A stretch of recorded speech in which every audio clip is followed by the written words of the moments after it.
Tara Simmons had never been afraid of hard work. What scared her was stopping long enough to feel the weight of everything she carried. Between working 2 jobs, juggling doctor visits, managing bills she hid in a shoebox, and praying her son's condition wouldn't take a turn for the worse, she lived in a constant state of quiet survival. Her world was her 7-year-old son, Micah, a bright, curious child with cinnamon-colored curls and a smile that flickered like a candle on days when his body couldn't keep up. For 2 years, sickness had followed them like a shadow. Treatments, specialists, diet changes. Nights she would sit beside his bed and whisper promises she had no idea how to fulfill. "You're going to be okay, baby. I'm right here." But a quiet miracle happened the spring he turned 7. The doctor said the worst had passed. His body was healing. He could finally run without gasping, sleep through the night, and finish a full day of school without being carried to the car.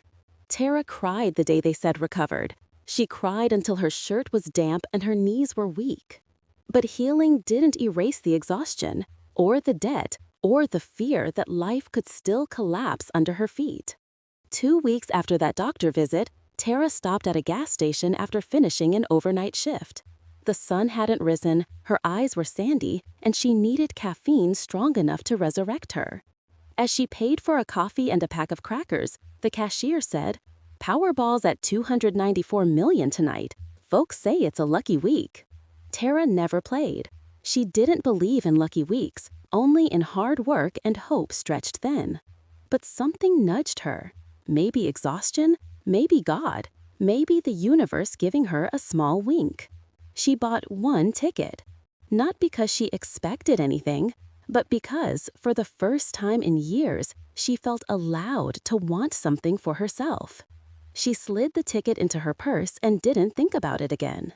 Life moved in its same rhythm: bills, work, school, treatments ending, a shaky attempt at normalcy. Micah's laughter began to return, louder this time, like it finally believed it had permission to exist. One Thursday evening, after microwave tacos and helping Micah build a Lego submarine, Tara remembered the ticket. It was buried under receipts and an old grocery list. She turned on the TV, not expecting a thing. She almost muted it to fold laundry. Then the first number matched. Then the second. Her breath slowed, her vision tunneled. She whispered into the silent apartment, "No, no way." The third number matched. Her hands shook. She dropped the ticket, picked it up again, pressed it so close to her face she could smell the ink. When the final number appeared, she didn't scream, she didn't faint. She just sat there, staring at the ticket, her mind a blank white wall. $294 million. She felt nothing, not immediately. Because people like her didn't win things like this. People who lived on coupons and clearance sales and overdue notices didn't get chosen by the universe. Micah looked up from his Legos. "Mom, are you okay?" She swallowed hard. I think our whole life just changed." He blinked, confused. "Like how?" Tara didn't answer. She didn't have an answer. All she knew was this. She was tired of surviving, tired of waiting for the next shoe to drop, tired of small dreams. Healing had given Micah a new beginning, and now life was offering her one too. Over the next month, her world became a blur of financial advisors, paperwork, and decisions too big to fit inside her apartment walls. She took the lump sum, hired help, paid off medical bills that had strangled her for years, and finally, exhaled without guilt. But the biggest decision she made was born from a quiet conversation at the kitchen table, one evening after dinner. "Mom," Micah said, swinging his legs, "can we live somewhere with more sunshine? Where people aren't always rushing, somewhere with beaches?" She'd been thinking the same thing for weeks. A fresh start, a slower life, a place where she could rebuild who she was after years of living in crisis. Within 6 months, Tara donated most of their belongings, kept only what mattered, and booked one-way tickets to Portugal, a coastal town known for its cobblestone streets, colorful homes, and water so blue it looked unreal. As the plane lifted into the sky, Micah pressed his face to the window. "Mom," he whispered, "this feels like the beginning of something." Tara squeezed his hand. "It is, baby. It really is." Their new home was nothing like the cramped apartment they left behind. Tara chose a whitewashed cottage perched on a cliff not far from the sea. It had pale blue shutters, lemon trees in the yard, and a tiny balcony where she imagined drinking coffee each morning. For the first time in years, life wasn't heavy. It wasn't rushed. It wasn't something she feared waking up to. The first few weeks felt like stepping into a dream. Micah's body was stronger now. He ran along the beach, barefoot and giggling, chasing waves that retreated faster than he could catch them. He collected shells, built sand kingdoms, and learned Portuguese phrases from friendly neighbors who adored him instantly. Tara walked markets full of fresh bread and fruit, learned to slow her pace, and realized that quiet did not mean danger. It meant peace. One morning, while she filled out school paperwork for Micah, he tugged her sleeve. "Mom, can I go draw on the beach? I want to sketch the waves." "Stay where I can see you," she said, grabbing a thermos and following him down the wooden path. Micah settled near the water with a sketch pad, nose wrinkled in concentration. Tara sat nearby, letting the wind tangle her hair as she read. The tide began rolling in, faster than either of them noticed.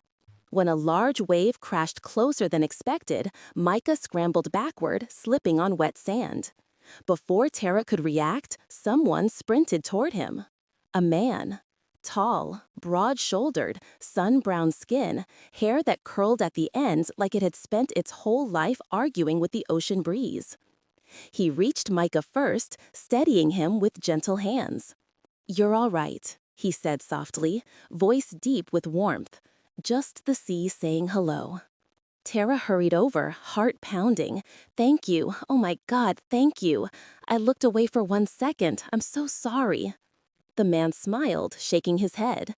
"No harm done. The tide changes quickly here. Happens to locals, too." He looked at Micah. "You okay, little man?" Micah nodded, cheeks flushed. "I'm okay. My mom says I get distracted when I draw." "Nothing wrong with that," the man chuckled. "Artists see the world differently." He stood, brushing sand from his hands. "I'm Lucas, by the way." "Tara," she replied, offering a shaky smile. "This is my son, Micah. We're new here." "Welcome to Sal Marino," Lucas said. "It's a beautiful place, and small. You'll get to know everyone quickly." He glanced at Micah's sketchpad. "Mind if I see?" Micah hesitated, then handed it over. Lucas studied the drawing carefully. "You're talented, really talented. These waves, they look alive." Micah beamed.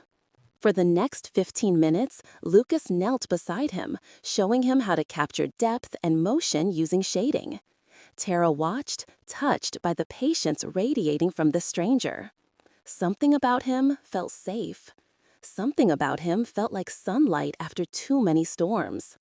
Over the following weeks, Lucas kept showing up, sometimes by coincidence, sometimes because life has a way of placing the right people in front of you exactly when you need them. He taught Micah about marine life, starfish, kelp forests, tide pools. He worked as a marine biologist at a research center a few miles down the coast. He invited them to visit the facility. Micah became obsessed with sea turtles. And Tara, she became quietly curious about Lucas. He was kind in that effortless, unforced way. He spoke gently but confidently, carried himself like someone who loved life, and treated her and her son as if they were worth slowing down for. She hadn't felt noticed in years, not truly, not in the way that made her straighten her posture when she saw someone walking toward her. But Lucas noticed her. Not because of her lottery win. He didn't even know. He noticed the way she brushed curls from her face, the way she listened when someone spoke, the way she tried to hide her tiredness even though she now lived in paradise. And when he smiled, she felt warmth bloom in places she thought had gone numb. One coastal evening, after walking Micah home from a turtle release event, Lucas lingered outside her gate. Tara, he said softly, I hope this isn't too forward, but I enjoy spending time with you, both of you, and if you're open to it, I'd like to see you more. Tara froze. She hadn't dated since before Micah was born. Romance had been buried under survival, under worry, under exhaustion so constant it became her personality. I I don't know how to do this anymore, she admitted, voice trembling. Lucas stepped closer. Not imposing, not demanding, just steady. She looked at him, into eyes the color of sea foam under afternoon light. And for the first time in years, she felt something like courage rising in her chest. Okay, she whispered. I'd like that. Love did not hit Tara like lightning. It arrived gently, like a tide that crept in slowly, quietly, and then one day she realized her feet were submerged and she wasn't afraid of the water anymore. Lucas became part of their world in small ways first. He brought Micah rare shells. He taught him how to identify cloud patterns. He helped Tara navigate grocery stores where she barely spoke the language. He learned how she liked her coffee, and she learned he hated wearing shoes unless the situation absolutely required it. He never asked for more than she was ready to give. He let her lead, step by step, into a life she had never let herself imagine. One evening, Micah fell asleep early after a long beach day. Tara stepped onto her balcony to breathe in the salted air. She was surprised to see Lucas standing at the gate below, holding a small basket. "May I come up?" he called gently. Her heart fluttered. Yes. He climbed the stairs and handed her the basket. "I made you dinner," he said, slightly shy. "It's not fancy, just something simple." Inside were grilled vegetables, fresh bread, and a fragrant herb salad that smelled like summer. They sat on the balcony, talking about everything: her old life, his love for the ocean, the quiet fear that lived inside her even now. "I still feel like something bad could happen," Tara admitted. "Like healing was a temporary blessing, and the universe will take it back." Lucas looked at her with softness that felt like a balm.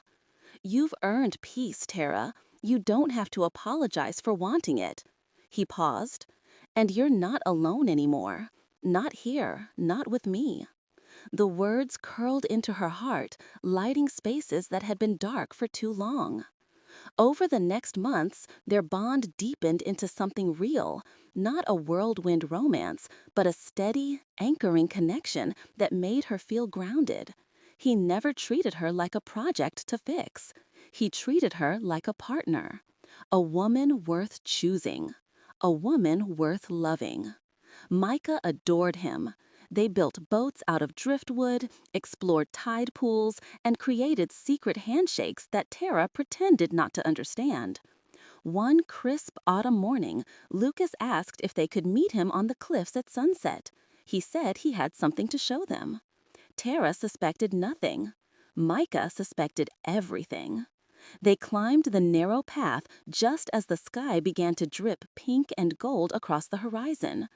At the top was a small picnic: soft blankets, lanterns, pastries from their favorite bakery. "Mom," Micah whispered, "this looks like a date." Tara gave him a playful nudge. "Hush." As they settled on the blanket, Lucas knelt, not on one knee, not with a ring, but with intention. "Tara," he began, voice wavering slightly, "you came here to find peace, to give your son a new life. And in the process, you gave me something too. You gave me joy." His voice softened. "I'm not asking for anything rushed. I'm not asking you to give up your independence or your dreams. I'm asking for something simple." He took her hand. "Let me love you. Let me be part of your world."